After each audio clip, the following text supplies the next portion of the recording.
Assalamualaikum warahmatullahi wabarakatuh.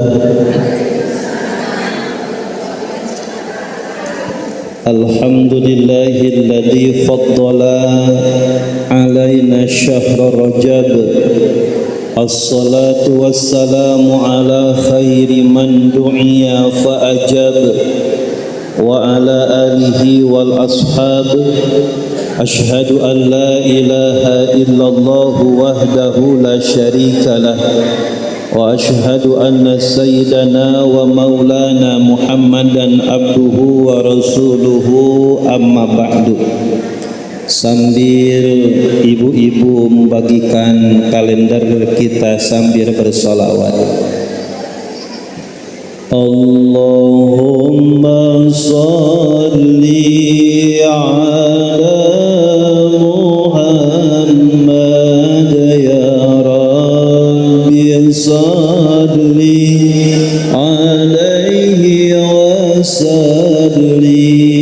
Allahumma salli ala Muhammad ya Rabbi, salli alaihi wa sallim. Allahumma salli ala Muhammad ya Rabbi, salli alaihi wa sallim.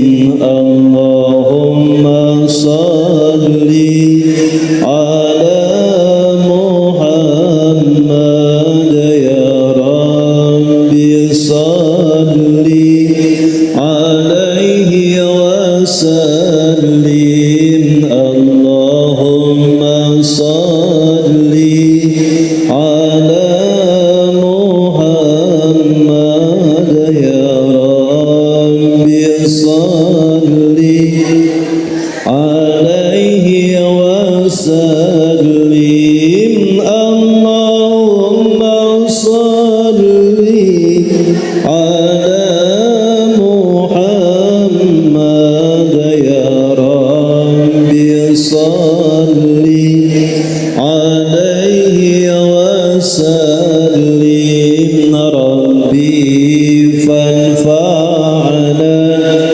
bibarakatihim wahdinal husna bihurmatihim. Rabbi fanfa'na bibarakatihim wahdinal husna bihurmatihim. Allahumma salli ala Muhammad ya Rabbi, salli alaihi wa sallim. Allahumma salli ala Muhammad ya Rabbi, salli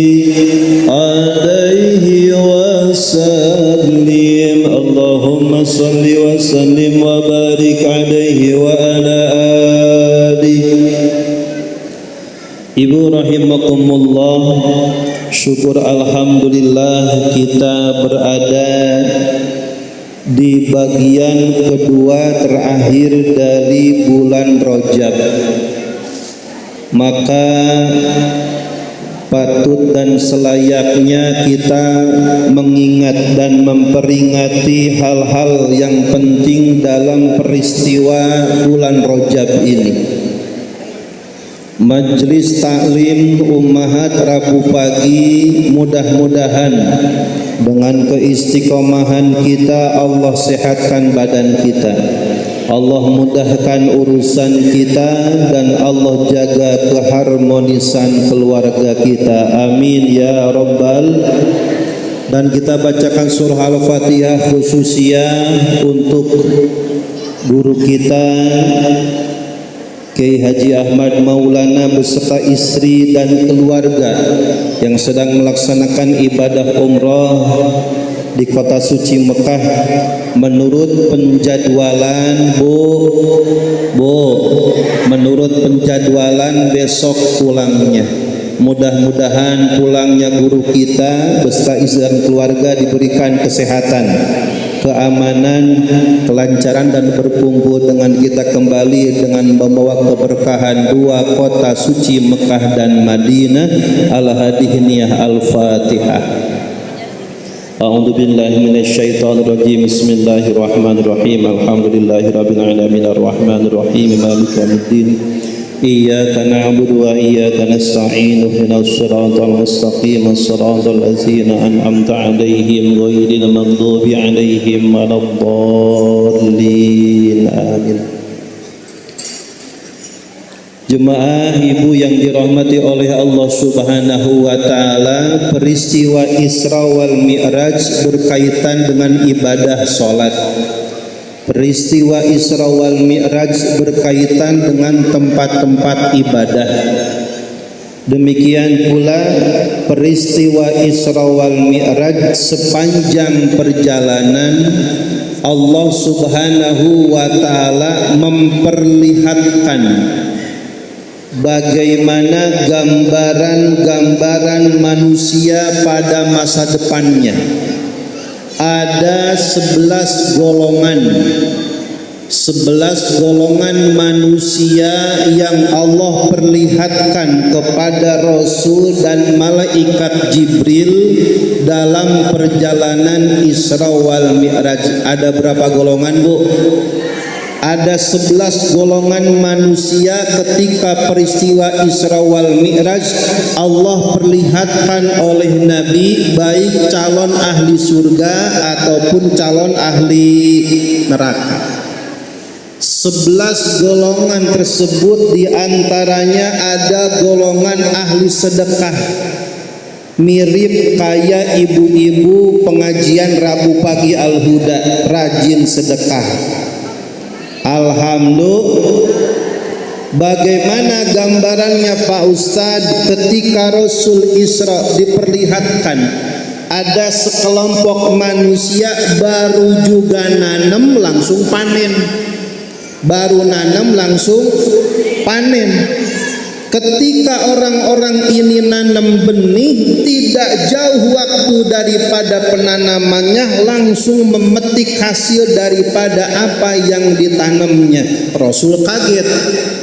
Di mana-mana kalau nanam nunggu dulu, ada yang 2 bulan, 3 bulan baru Ini mah orang baru nanam langsung pengen gabu. Kalau kita nancebin puun cabe, nancebin benih-benih tomat 5 menit langsung jadi.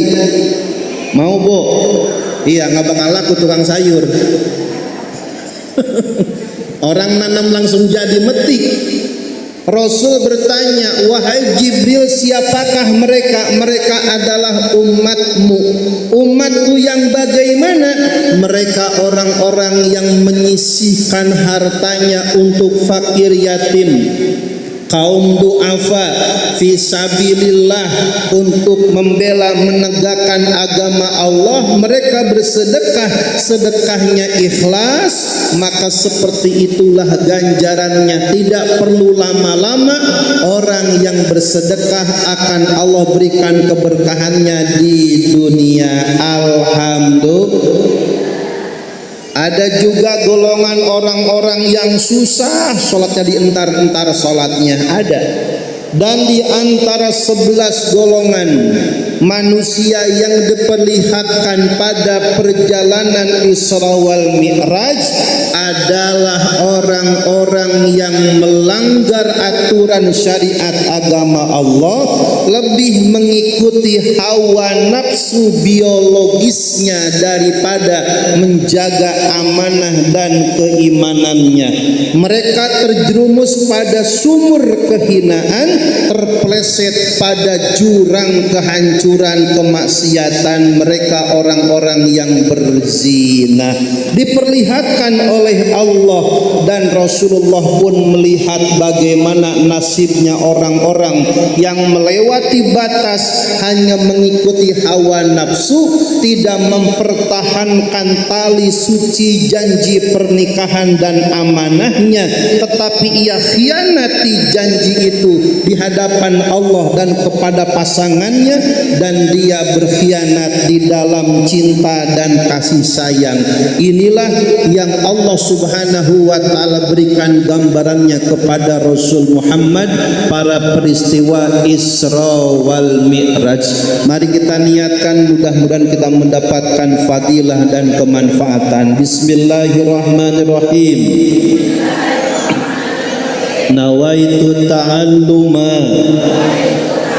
wa ta'lima wa tazakkura wa tazkira wa naf'a wal intifa'a wal ifadata wal istifadata wal hatha ala tamassuki bi kitabillahi ta'ala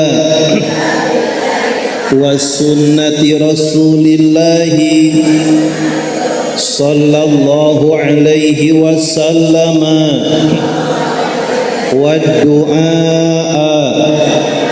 ilal huda wa dalalata ilal khairi wa ibtigha'a wajhillahi wa mardatihi wa kurbihi wa thawabihi subhanahu ta'ala walhamdulillahi rabbil alamin.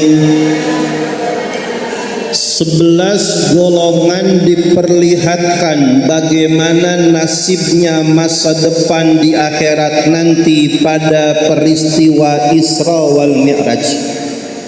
Ada satu gambaran kelompok manusia yang Allah perlihatkan kepada Rasul Muhammad sallallahu alaihi wasallam.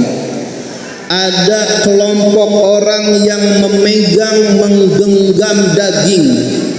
Ada daging yang empuk, daging yang enak, ada daging yang busuk. Ini kelompok-kelompok orang megang dua daging.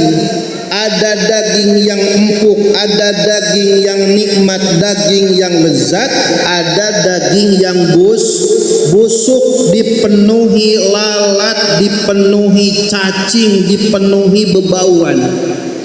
Akan tetapi orang-orang ini lebih memilih daging yang busuk, dipenuhi cacing, belatung dan lalat hijau. Mereka lahap memakan daging busuk itu sampai-sampai mulut mereka kelihatan bagaimana darahnya. Namanya darah, makan daging. Daging bangke, banyak belatungnya, banyak cacingnya, banyak laler ijonya dimakan. Kayak orang kelaparan, kayak zombie. Makan daging mentah, makan daging busuk. Sudah dimakan dan tak henti-henti. Mereka tidak bisa menghentikan rasa laparnya. Padahal ada daging yang ada daging yang ada daging yang tetapi orang-orang ini lebih memilih daging yang busuk, yang banyak belatung, banyak cacingnya, sedang dikerumuti lalat hijau. Mereka melihatnya dan mereka memakannya tanpa henti dan tidak bisa berhenti, seakan-akan mereka sangat lapar, dimakan terus. sampai-sampai mulutnya berlumuran darah daripada bangkai daging tersebut, karena memang yang mereka makan adalah daging busuk, daging bangkai. Apa yang terjadi? Mereka pun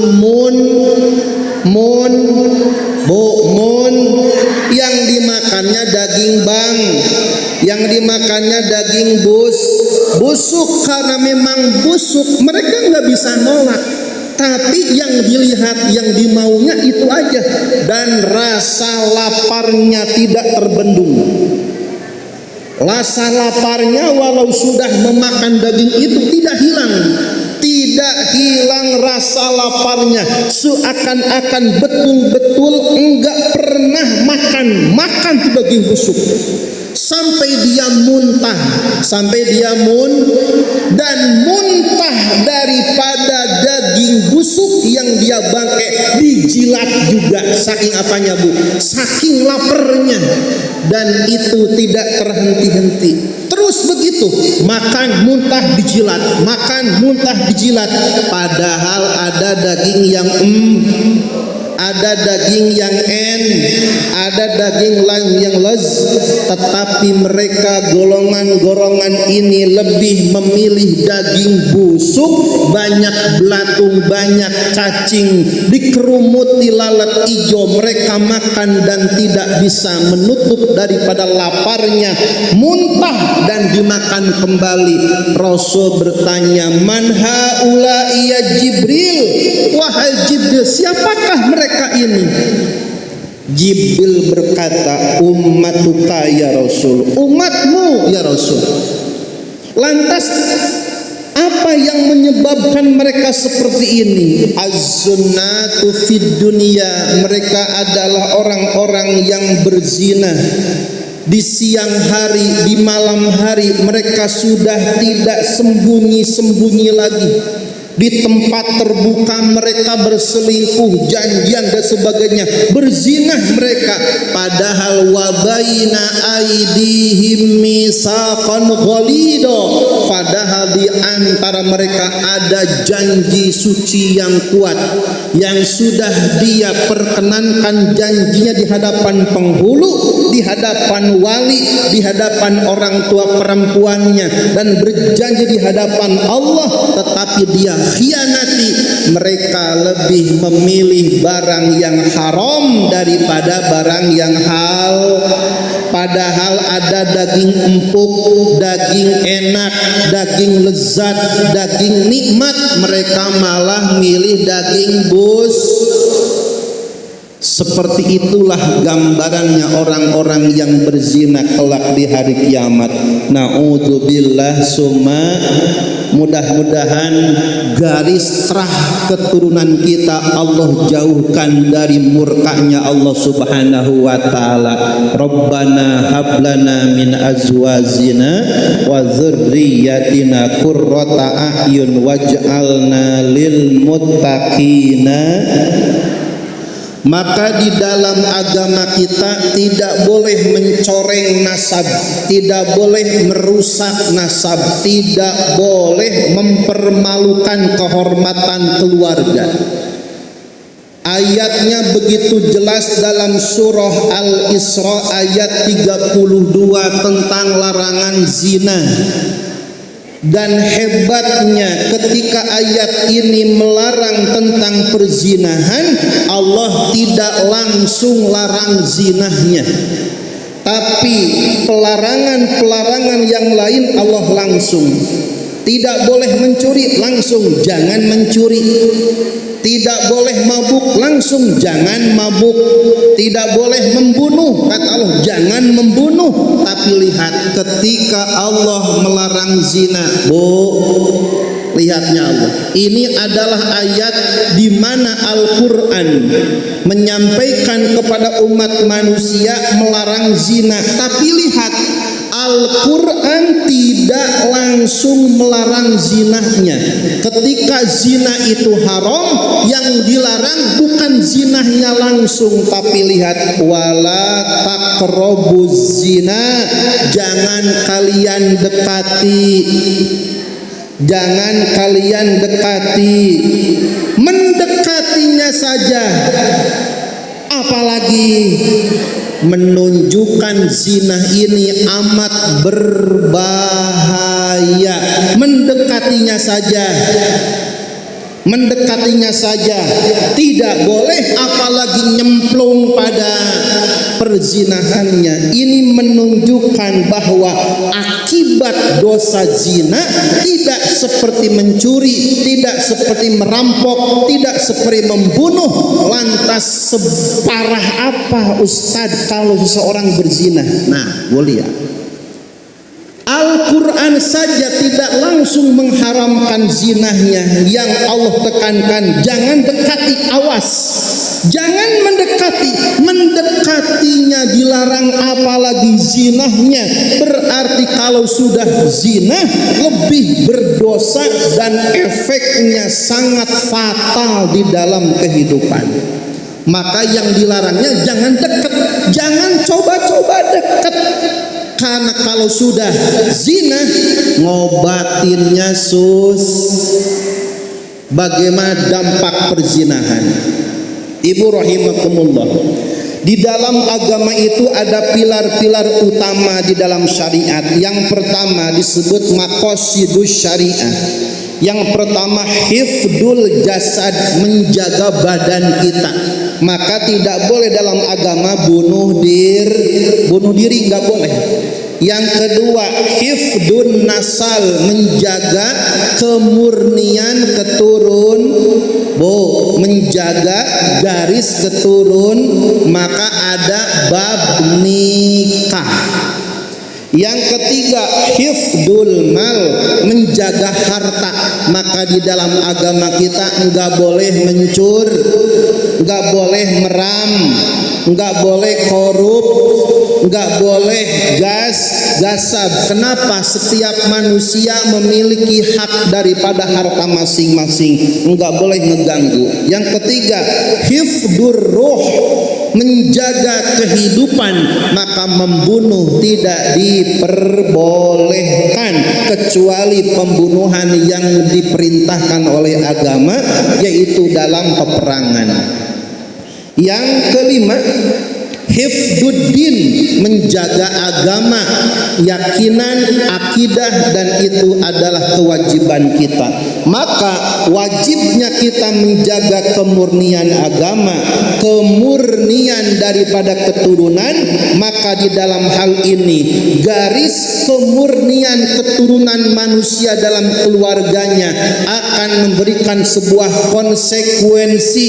Dari pernikahan yang sah akan adanya perwarisan. Dari pernikahan yang sah maka nanti ada bab waris. Dari pernikahan yang sah nanti ada perwalian. Si A nikah dengan si B, nikahnya benar, nikahnya sah, dianugerahkan punya anak perempuan. Setelah gede nikah, maka bapaknya bisa jadi wali dengan nikah yang benar. Imam Syafi'i berkata, nah ini lihat, az-zina dainun in aqradtahu kanal wafa min ahli baitika. Jangan sampai ngedip. Az-zina dainun, berzina itu seperti utang. Di mana-mana kalau hutang harus kurang kompak. Kalau hutang harus bila mana orang berzina sama dengan dia berhutang. Berarti kalau orang berzina akan ada cara membayar perzinahannya itu. Az-zina dainun, zina itu seperti hutang. In aqradtahu, bila mana engkau berzina seakan-akan engkau berhutang, kanal wafa, maka cara menebus, membayar dosa zina itu akan ditanggung oleh garis keturunannya. Oh, Bu. Emak bapaknya zina, pasti akibatnya ditanggung oleh anak-anaknya, oleh cucunya. Kenapa? Akibat dari perzinahan. Tobat sekalipun enggak berubah.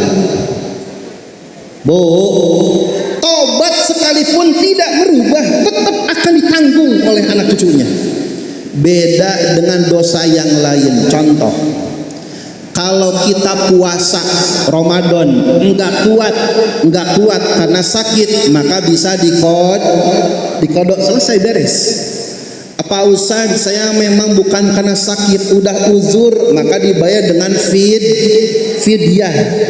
Kalau enggak puasa ada kodoknya, enggak mampu ada fidyahnya, sholat lupa ada kodoknya.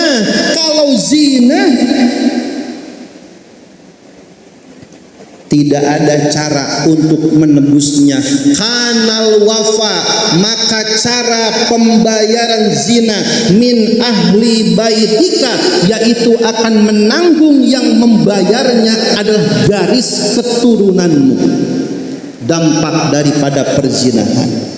Walaupun emak bapaknya sudah tobat, tetapi tetap hukum tetap berlaku akibat perzinahan. Maka ada yang namanya utang zina. Apa, Bu? Ada utang. Kalau hutang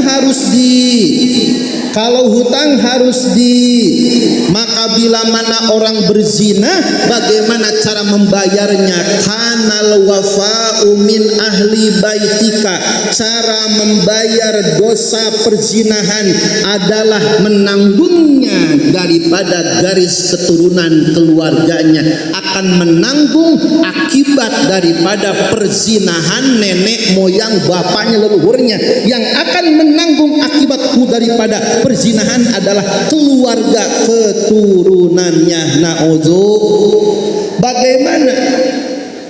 Perhatian, tidak ada dosa yang mana impactnya, akibatnya tidak seperti zina. Zina itu tidak mudah dihapuskan. Kalau kita berhutang tinggal bayar, beres. Kalau kita marah-marahan minta maaf, selesai. Kalau kita ngomongin orang minta halal, selesai. Kalau kita mencuri, kembalikan, selesai. Kalau kita gasab, kembalikan, selesai. Kalau zina tidak bisa. Walaupun sholat di depan Ka'bah, walaupun doa di depan Raudhah, tidak akan bisa menghapus daripada konsekuensi perzinahan. Mungkin taubatnya diterima oleh Allah, tapi akibat perzinahan akan ditanggung oleh anak cucu keturunannya. Na'udzubillah. Maka tidak ada dosa yang mana impactnya, akibatnya seperti zina, akan terus berentet ke bawah walaupun ibu bapaknya bertaubat. Maka digambarkan oleh Rasul dalam peristiwa Isra wal Mi'raj, orang yang tidak bisa menahan laparnya, memakan daging busuk, sudah busuk dimakan, dimuntahkan, dijilat lagi, terus muter. Kenapa? Darah yang mengalir tidak diridhoi oleh Allah. Daging yang terbentuk tidak diridhoi oleh Allah. Masuknya sperma dalam rahim perempuan bukan karena ridhonya Allah. Nikmat hanya sementara, tetapi sengsara selama-lamanya. Itulah zina. Bagaimana konsekuensinya? Gambarannya nih, Bu. Dalam hukum perzinahan, satu, konsekuensi nasabnya. Bila mana seseorang zina, si A dan si B berzina, dari perzinahan si B perempuannya hamil. Dari kehamilan ini seumpama lahirlah bayi perempuan si C. Bayi perempuan ini tidak boleh disebut anak zina, enggak boleh. Yang zina masih apa? emak bapaknya, anaknya mah nggak ada istilah-istilah anak zina enggak ada, nggak boleh. Anak jadah enggak boleh dibutin anak jadah. Anak apa? Anak ciptaan Allah yang dosa emak bapaknya. Cuma dikodratkan ini perempuan hasil daripada tata cara yang tidak Allah ridhoi. Allah sudah wanti-wanti, wala taqrabuz zina, jangan dekat-dekati zina. Terjadi perzinahan, terjadi hamil di luar pernikahan, naudzubillah, lahir seorang bayi perempuan. Konsekuensi satu, si A, siapa si A bu? Ayah biologisnya tidak boleh mengakui si C sebagai keturunan syariahnya. Fulanah binti Fulan, nggak boleh. Anak laki perempuan yang terbentuk kehamilannya di luar akad nikah yang sahih, maka binnya, keturunannya tidak boleh disambungkan kepada bapaknya. Tidak disambungkan kepada bapaknya, disambungkan hanya kepada ibunya. Maka Isa bin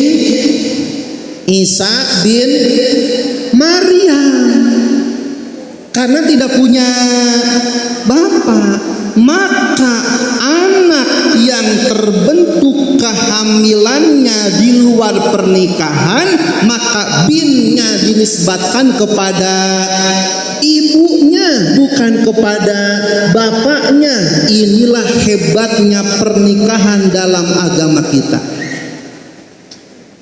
Jadi si C ini hanya keturunan biologis saja, darahnya sama, dagingnya sama, tetapi tidak ada hubungan syariah dengan bapak dan anaknya. Yang kedua, konsekuensinya, si A, bapak biologisnya, suatu ketika anak perempuan ini udah besar, menikah, maka tidak bisa menikahkan dan tidak bisa menjadi wali nikah. Lantas Pak Ustadz, siapa walinya itu perempuan? Al-hakimu waliyun lima la waliyalah. Hakim, penghulu, petugas KUA, petugas pemerintah adalah wali nikah bagi perempuan yang tidak punya wali. Nanti langsung si perempuannya, bismillahirrahmanirrahim, Bapak penghulu, saya mengkuasakan, saya menyerahkan perwalian nikah saya kepada Bapak penghulu, agar Bapak penghulu menikahkan saya dengan laki-laki pilihan saya, yang izinnya bukan bapaknya. Bapaknya tidak punya otoritas izin, yang minta izin si perempuannya sendiri ke penghulu. Kenapa? Karena bapaknya bukan wali nikah. Yang minta izin si perempuannya, bukan bapaknya. Bapaknya bukan siapa-siapa. Maka adanya pun, kehadirannya pun dianggap tidak ada dan tidak boleh saksi. Saking seperti itulah dampak daripada perzinahan. Maka orang yang berzina seperti orang yang berhutang, akan dibayar dampak perzinahannya. Min ahli baitika, anak cucumu yang akan menanggung daripada akibat perzinahan. Dua, tidak bisa menikahkan anak perempuan. Yang ketiga, bila si A atau si C meninggal. Nah, ini yang bakal lebih ironis. Bila si A atau si C, bapaknya atau anaknya meninggal, maka tidak bisa saling mewariskan. Bapaknya kaya, meninggal, maka anak dari hasil perzinahan tidak akan dapat warisan. Tuh. itulah membayarnya zina akan ditanggung oleh keluargamu, akan ditanggung oleh anak cucu keturunanmu. Maka kata ulama, az-zina dainun, zina seperti hutang. In aqradtahu, bila mana engkau melakukannya maka engkau seperti berhutang, dan berhutang akan dibayar, dan membayar zina min ahli baitika akan ditanggung akibatnya oleh keturunan dan anak cucumu. Maka di dalam agama kita nasab itu satu, segala sesuatu akan mengakibatkan dari nikah yang benar, nikah yang sahih, maka ada kemahraman, sentuhan enggak batal, melihat aurat enggak dosa. Yang kedua, akan ada perwalian nikah. Kalau anaknya perempuan, bapaknya bakal nikahin kalau nikahnya benar. Yang ketiga, akan saling mewariskan. Bapaknya meninggal, turun harta ke anaknya. Anaknya meninggal, bapaknya dapat warisan daripada anaknya dari hasil nikah yang sahih. Dan ada batasan-batasan aurat. Ibu rahimakumullah yang dirahmati oleh Allah Subhanahu wa ta'ala, maka fatwa para ulama tidak boleh menasabkan, menghubungkan seseorang kepada yang bukan nasabnya. Anak siapa? Anak emaknya. Anak siapa? Anak emaknya.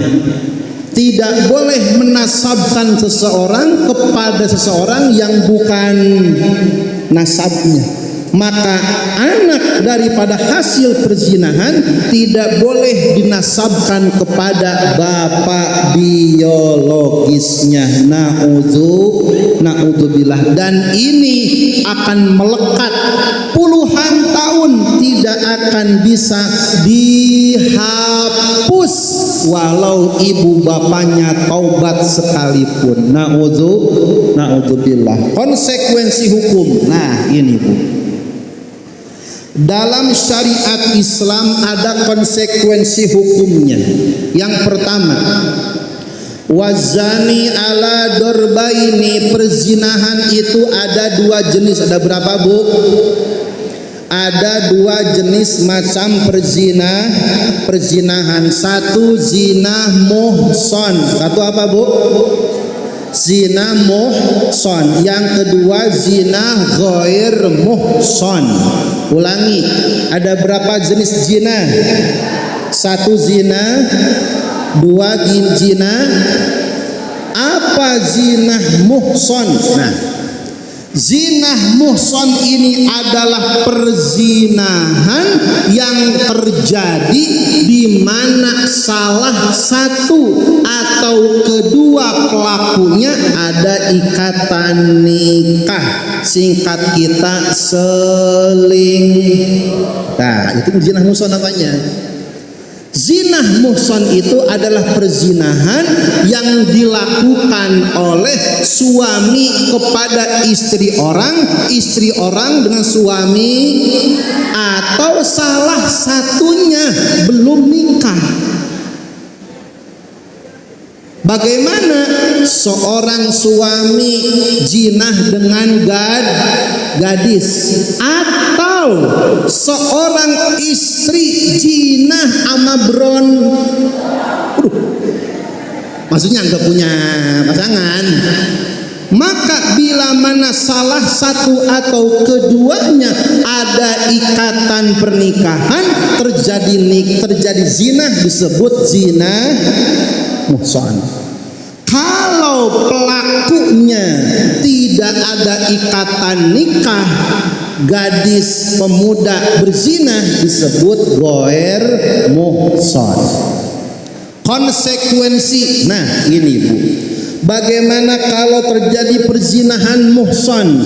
Bagaimana kalau terjadi perzinahan ghair muhson? Yang pertama, hukuman zinah muhson, zinah perselingkuhan antar suami, antar pasangan orang, maka diranjam hingga mati. Islam Diranjam tuh bagaimana Pak Ustadz? Diranjam itu si pelakunya dikubur, disisain bagian kepalanya doang. Jadi badannya dikubur, disisain bagian kepalanya doang, ditimpukin oleh semua orang sampai mata, hatta yamuta, sampai mati. Sehari ditimpukin masih kuat, timpukin lagi. 2 hari belum mati, timpukin lagi. 3 hari belum mati, timpukin lagi sampai mati. Pakai apa? Pakai batu gede, jangan keenakan. Batunya muktadil segenggam kepalan kita. Supaya apa? Nih puher, rahasianya. Kenapa zinah muhson diranjam, dilemparin hingga mati? Supaya orang yang berzinah muhson dilempar batu, bercucuran darah, sobek kulitnya, sakit kulitnya, bercucuran darah, terasa sakitnya dari ubun-ubun hingga ke telapak kaki, terasa sakitnya seperti dia merasa nikmat berzinah dengan istri orang. Oh, hikmahnya itu. Kenapa dilempar sampai mati? Supaya si pelaku ini merasakan sakitnya dari ujung kepala hingga telapak kaki, seperti dia merasakan nikmatnya ketika berzina dengan perempuan laki-laki yang tidak halal. Pengen nyari yang aneh-aneh, pengen nyari yang lain-lain, nikmatnya sebentar, azabnya sampai mati.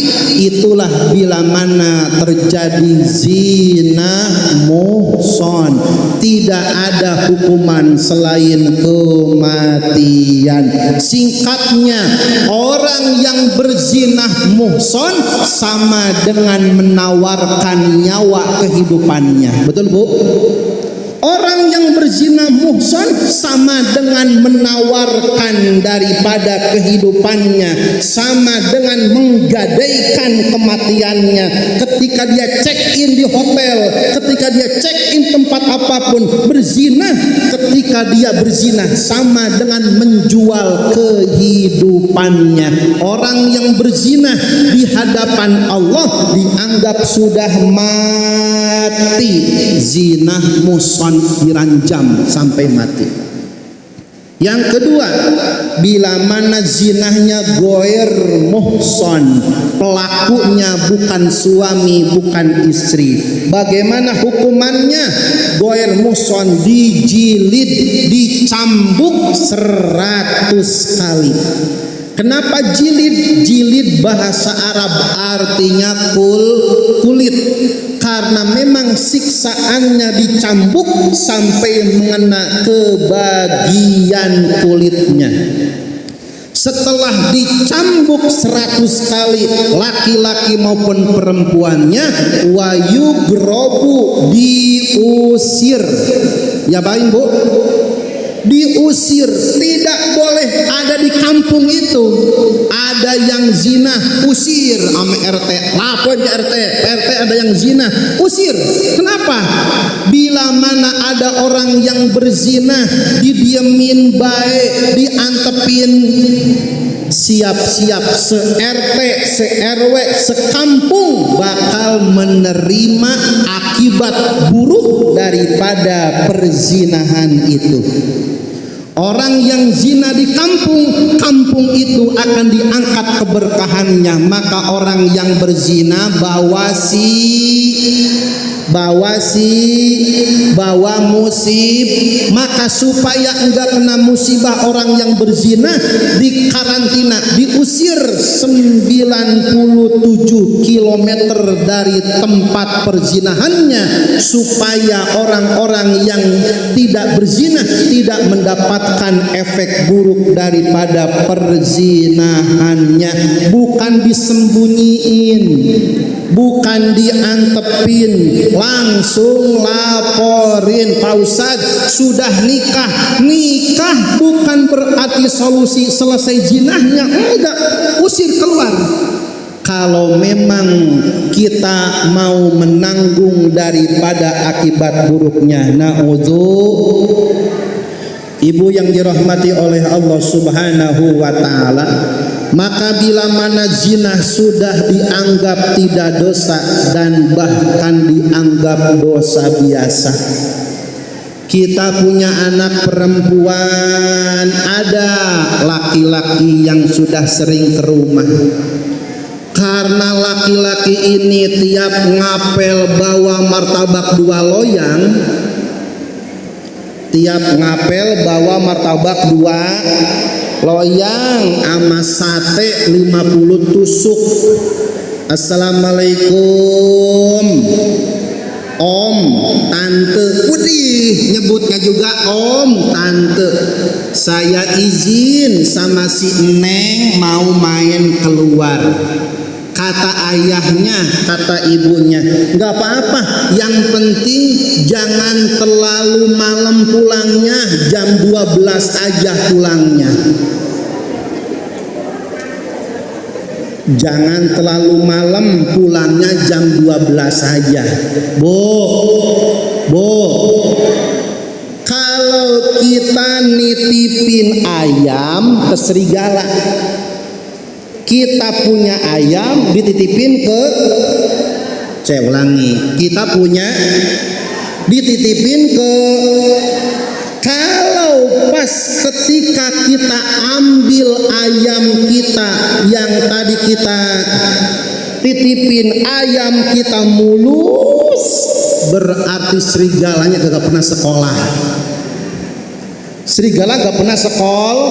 Kalau kita nitipin ayam ke serigala dan ayamnya mulus, berarti serigalanya bego. Dititipin ayam kok masih perempuan, laki-laki, nggak ada ikatan nikah, keluar pas pulang, ya ilaha illallah, bulu sayapnya sobek, bulu ekornya rontok. Namanya juga ayam dititipin ke, kalau pulangnya mulus berarti serigalanya. Jangan sekali-kali membuka peluang perzinahan. Wala taqrabuz zina. Kalau ada yang datang langsung, serius enggak? Kalau enggak usah. Ibu tidak mencari menantu yang pacaran. Ibu hanya mau mencari calon imam untuk anak ibu. Selesai. Kalau enggak ada nikah, enggak ada khitbah, berani enggak minggu depan ajak ibu bapak ke rumah sini? Kalau enggak berani, silahkan mulut teratur. Selesai, udah. Wala taqrabuz zina. Maka seorang ayah, seorang ibu yang sukses bukan menyekolahkan ke luar negeri, tapi seorang ayah, seorang ibu sukses ketika anaknya ada di hadapan penghulu. Saya nikahkan dan saya kawinkan kepada putri kandung saya. Itulah puncak keberhasilan orang tua. Itu puncaknya menyelamatkan harga diri, kesucian keturunannya. Mudah-mudahan Allah Subhanahu wa taala menjaga keluarga kita, amin ya robbal. Dan yang terakhir, ada dosa yang akan ditanggung oleh pezina. 3 Allah simpen di akhirat, 3 Allah berikan di dunia. Orang yang berzina walaupun dia bertobat dalam berzinahnya. 1, orang yang pernah berzina dalam kehidupannya, Allah akan cabut cahaya kewibawaannya. Maka orang yang berzina, cahaya nur imannya Allah cabut daripada kehidupannya. 1. Yang kedua, orang yang berzina akan diangkat keberkahan hartanya. Susah nyari harta, rupek seret hartanya karena akibat zin. Kalau ada seorang ayah berzina, pasti keluarga ekonominya berantakan. Belum Bu? Seorang suami selingkuh, seorang suami berzina, pasti ekonomi keluarganya berantakan. Kenapa? Diangkat keberkahan hartanya oleh Allah. Sebaliknya, istrinya berzina, yakin ekonomi keluarga berantakan, diangkat keberkahan rezekinya oleh Allah. Allah tidak ridho. Dan yang ketiga, naudzubillah, bukan hanya dicabut cahaya wajahnya, bukan Allah sempitkan rizkinya, orang yang berzina dipersingkat umur usianya. Na'udzubillah. Mudah-mudahan Allah Subhanahu wa taala jauhkan dari hal-hal yang akan merusak, merobek kemuliaan kita dan keturunan keluarga kita. Amin ya Rabbana hablana min azwajina wa dzurriyyatina qurrata a'yun waj'alna lil muttaqina imama. Pantas seperti itulah Rasulullah melihat nasib orang yang berzina ketika Isra wal Mi'raj. Dia lebih memilih memakan daging busuk daripada daging yang empuk. Mudah-mudahan Allah Subhanahu menjaga kesehatan kita, memberkahkan dan menjaga setiap langkah kita. Kesimpulannya, silahkan simpulkan sendiri. Akhirul kalam, wassalamualaikum warahmatullahi wabarakatuh.